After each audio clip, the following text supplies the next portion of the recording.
song. We are doing this song all the time, and there's a reason for it, and I'm going to explain the reason a little bit later. But first, the story. Maybe you've heard of these three sisters. Susan, Sophia, and Judith. They're the Polgar sisters, and the Polgar sisters were homeschooled. They had a father who loved jazz, and as a reward of all the things they've done during their studies, they got to play chess. And they're very, very famous because they are the first worldwide grandmasters of chess. So, and as a woman, because there were great grandmasters of chess, but they were all men, but they were the first women, and all three of them. So they were, and they've been practicing maybe for 20,000 hours, but they did practice for 10,000 hours, and they were very, very good. But suppose that they had a brother. And this is where the song that you're hearing all the time comes in. We are from Europe, and every year in Europe there is a song contest. It's called the Eurovision Song Contest.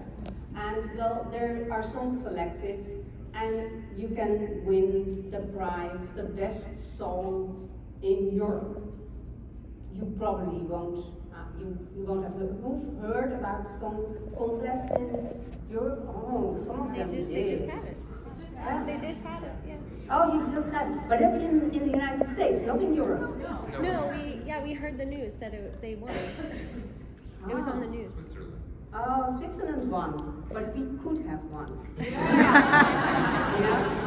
So, and I'm going to share the story about why we didn't win, because we did win something at the song contest, because the one who was performing did something after the show. I'm not going to get into that, but anyway, he got disqualified. He was the first one in the history of the Eurovision Song Contest who got disqualified. Why am I telling this story? Because suppose that the Polgar sister has him as a brother. Suppose it's him, it's Joost Klein, and we're actually playing this song to get it as a revenge because we think that he could have won. But anyway, if this was their brother, would he have been as good as they were after 10,000 hours of practice? What do you think? Maybe. There's someone who's saying maybe. No. Maybe, yeah, maybe. And what do you think? Maybe not. No. Yeah. Well, would he have liked to play chess? What do you think? Yeah.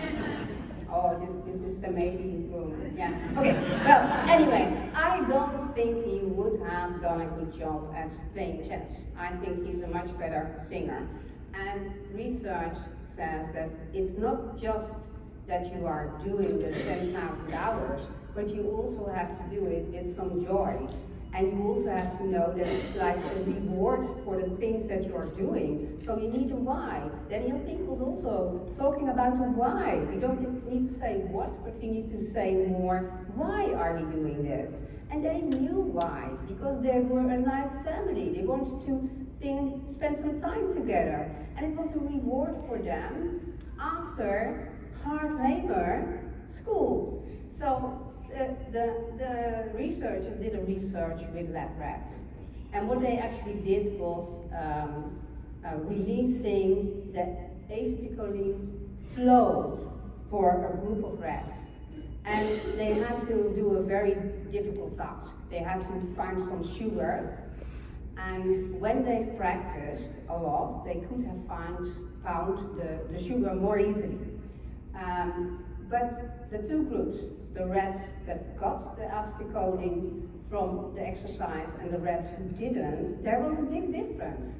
The rats who got the acetylcholine in their brains, they actually performed better, and they were better because they practiced so much.